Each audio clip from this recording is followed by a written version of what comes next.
Oke guys, selamat pagi yang cerah, pagi yang indah. Kali ini saya duduk bersama Bapak ataupun Om dipanggil ya Pak ya?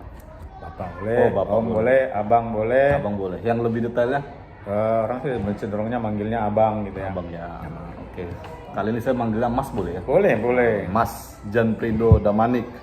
Beliau adalah salah satu motivator yang bisa memberikan sedikit pandangan hidup mengenai bagaimana cara manusia untuk menentukan pilihan, kebijakan dalam menangani suatu masalah ataupun hal-hal keputusan yang akan diambil terkait masa depannya. Jadi beliau ini adalah salah satu seorang yang mempunyai motivasi tinggi, pekerja keras dan juga hal-hal yang berkaitan dengan yang baik untuk menuju kehidupan yang lebih baik lagi, baik itu dalam dunia maupun akhirat. Oke Pak, materi kita pada kali ini saya sedikit mau bertanya nih mengenai Bapak. Bagaimana ataupun tindakan yang dilakukan oleh manusia ketika dalam menentukan pilihannya namun dia masih timbul keraguan dalam dirinya. Begitu Pak kira-kira. Oke, jadi kan hidup ini sebuah pilihan. Iya Pak. Kita memilih untuk melakukan sesuatu yang benar atau tidak. Kita memilih berjuang atau berhenti. Kita memilih maju atau mundur. Tentu ada satu titik balik dalam hidup di mana itu titik terendah dari setiap kita, dan ketika ada di titik terendah itu kita merasa seperti hampa, gak berguna, dan aku hidup gak ada guna. Nah, titik balik, titik rendah inilah dalam hidup yang harus kita berjuang supaya kita kembali naik. Dan ketika ada di titik rendah ini, kadang-kadang kita merasa seolah-olah orang-orang di sekitar meninggalkan, masalah hidup berat. Bahkan satu titik kita kadang merasa Tuhan sepertinya nggak peduli denganku. Padahal kita makhluk yang beragama, orang yang bertuhan, punya pengharapan. Nah, saya pribadi justru pernah mengalaminya. Hidup ini di titik paling rendah menurut saya waktu itu. Orang-orang di sekitar, orang-orang yang kita anggap misalnya mendukung, menolong kita, orang-orang yang kita anggap punya kekuatan untuk membantu kita, orang-orang yang kita anggap ini adalah teman dekat menolong kita. Justru orang-orang seperti ini berada jauh dari kita. Lalu kemudian hidup yang kita rancang, harusnya A, tapi B, malah B ini menjadi tidak baik bagi kita. Belum sampai Z Pak ya? Belum sampai Z gitu ya. Tapi justru di sini saya malah menemukan siapa saya sesungguhnya. Kadang-kadang kita merasa kan kita ini sudah kuat, punya A, punya B, punya rancangan A atau B. Tapi ada satu masa ketika kita di titik lemah itu, kita sungguh menyadari siapa kita. Gitu. Luar biasa memang Pak Janprido ini ya. Nggak salah saya memberikan kesempatan bagi beliau untuk menjadi motivator pada hari ini. Jadi saya pernah dengar nih Pak, suatu istilah ataupun kalimat yang dinyatakan oleh beberapa pihak mengenai bicara tentang manusia, memanusiakan manusia. Ya. Nah, maksudnya itu apa itu Pak? Padahal manusia itu adalah ciptaan Tuhan yang sempurna. Namun kenapa harus memanusiakan lagi? Berarti ada kejanggalan ataupun hal negatif yang ada dalam diri manusia yang dia bisa menimbulkan kerugian ataupun dampak buruk pada sekitarnya. Jadi saya pernah dengar juga ya, memanusiakan manusia. Nah, saya menarik kepada dua hal. Yang pertama ke diri saya sendiri. Nah, manusia itu kan makhluk ciptaan Tuhan yang punya harkat, martabat, dan derajat. Iya Pak, benar. Nah, secara pribadi, kalau saya menyadari saya adalah manusia dalam konteks ciptaan Tuhan, maka saya harus menghargai martabat derajat diri saya sendiri. Nah, yang kemudian saya harus mengerti ada Tuhan yang harus disembah dalam hidup dan yang harus dipuji dalam hidup. Maka hidup kita ini harus menyatakan keagungan Tuhan. Itu hebat gitu ya. Lalu kemudian dalam hidup kita ke sesama. Nah, dalam konteks ini begini. Seringkali kita anggap kan begini.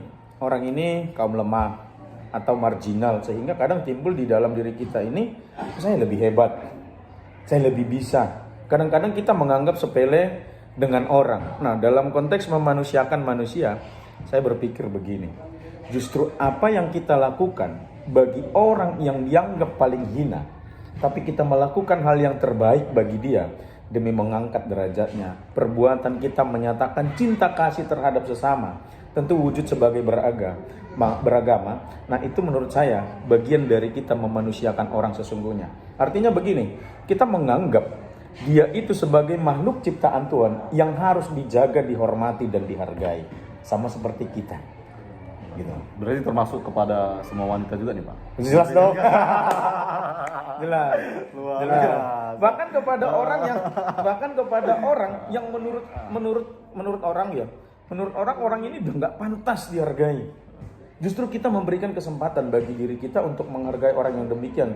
Kadang-kala ada begini ya, orang itu merasa dirinya nggak berharga karena dia tidak menemukan keadaan yang nyaman bagi dia untuk dihargai. Nah, justru kita hadir di situ supaya dia tahu bahwa dia itu hidupnya berharga. Nah, kita hadir untuk yang begitu. Jadi ada sedikit saya singgung nih Pak mengenai orang-orang yang berambisi besar ini Pak. Ketika orang-orang yang berambisi besar kan orang yang tidak pernah merasa puas dengan apa yang dia capai. Ya. Benar kan Pak? Nah, jadi ketika kegagalan datang dalam dirinya, tentu dia masih belum bisa menerima. Betul. Dan mempunyai keinginan lebih-lebih. Jadi Betul. apa hal-hal yang mesti dilakukan untuk mencegah terjadinya kekecewaan berlebihan dalam dirinya ketika ambisinya yang besar itu gagal ataupun belum bisa dicapai? Karena saya lihat beberapa tahun ke depan ini banyak hal yang kaitannya dengan politik. Mereka punya keinginan besar untuk menjadi seorang pemimpin di negeri ini. Ya. Gitu. Jadi mereka juga harus siap dong kalah. Betul. Nah, jadi bagaimana menurut pandangan Bapak? Nah, setiap kita punya ambisi. Iya Pak. Tapi ambisi ini kan harus dibarengi dengan kesadaran diri. Kita punya kekuatan di mana, kita punya kelemahan di mana, dan ini harus kita pelajari. Tapi bagi saya begini, ambisi itu harus dibarengi dengan kewarasan berpikir. Rasionalisme, Iya. ya, rasionalisme. Iya, jadi kita bisa melihat sejauh mana kemampuan kita. Misalnya kita ingin menggapai sesuatu, kan kita mengukur. Iya, Pak. Kita mampunya sampai berapa. Kalau misalnya dikasih grade gitu ya, 1 sampai 100. Kita ini sebenarnya adanya di angka 70.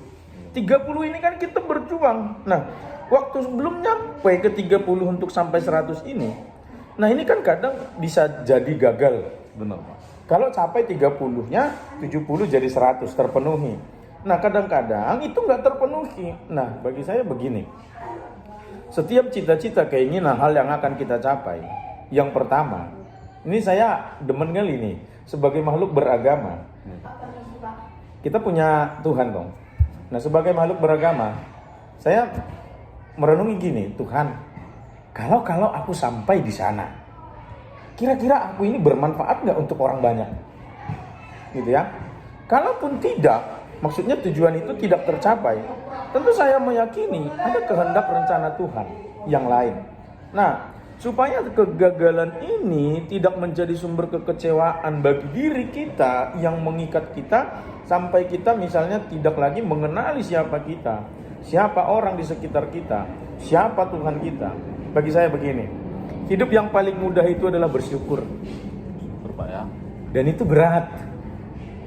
Gitu. Oke Pak, berarti dalam konteks ini mengenai orang-orang yang berambisi besar, boleh saja dia melakukan hal itu atas dasar manfaat dirinya ketika dia berhasil mencapai ambisinya untuk orang lain. Itu, Ya. Tapi yang paling utama adalah kunci dari semua hidup adalah bersyukur Pak. Betul. Oke Pak, luar biasa. Mungkin itu aja lah Pak sedikit Ya. pertanyaan-pertanyaan ataupun motivasi yang Bapak berikan kepada kawan-kawan ataupun kepada para penonton ini, kiranya apa yang kita sampaikan dan kita diskusikan kali ini bermanfaat dan boleh nanti kedepannya ditunggu channel selanjutnya. Mantap. Bersama Bapak Jan Bredo. Oke. Terima kasih Pak. Selamat pagi. Pagi.